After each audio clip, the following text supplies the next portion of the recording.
What's up guys, Beat here, and once again, I'm back with the milk. I know you've read the title of the video, and I know you're wondering how this video will go. And quite frankly, this is gonna be a long rant, so buckle up. Before I start really getting into it though, I just want to clarify this video is not about full release, and will barely mention it at all. Full release is gonna be great, and there's going to be a lot of content, and I'm hyped to play it. Without further ado, let's go. Arcane Odyssey has limitless potential. The world, the story, the systems and gameplay elements, and the variety in different ways in how you can build your character should make this game feel like there's always something to do. Yet it still somehow lacks replayability. I have personally found that no matter how hard I try to play this game, it always feels forced and I get burnt out on it. Every gameplay system's main purpose is to feed you even more gear to potentially further improve on your build.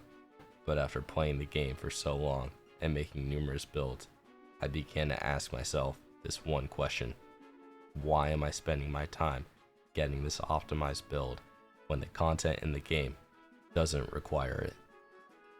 The only content in the game that requires a fully optimized build is PvP.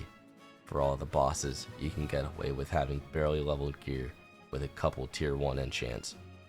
This is a problem because when you spend all this time getting the gear for a build, you're gonna want some form of content that actually requires it and rewards you for using it, which said content doesn't exist yet.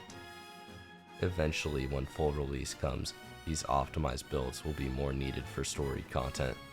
But what's to say we don't just get better and higher leveled gear and use that instead? Which brings me to my other point. The gear we have now will have more competition, and we will probably get better gear, making our current gear even more pointless to grind. This pointless grind makes all current mechanics in the game feel pointless and less rewarding, which is not something you want when all the mechanics get boring and monotonous after a while. This to me is why the game isn't replayable in its current state. Do not get me wrong, however, it is totally okay for you to not play this game religiously, especially if you feel like you're forcing yourself to play it.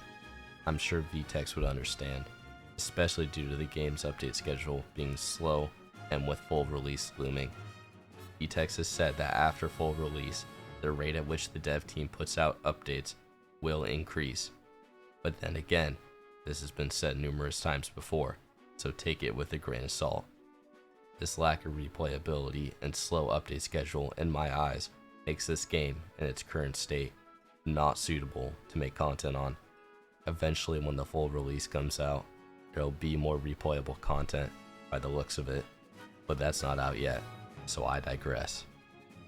This leaves me at an impasse, however, because my Arcane Odyssey videos have typically done somewhat decently. However, I simply can't force myself to play this game, let alone make content on it. Because of this, I have come up with a couple non-Arcane Odyssey video ideas that I'm gonna have some fun experimenting with that will come out soon. But I also just wanted to ask a question for the audience. What content do you want to see? Leave a comment down below, and I'll be sure to read it and respond to as many of you as I can. But yeah, 2-minute rant over. Stay tuned for future non-Arcane Odyssey videos, and thank you guys so much for watching.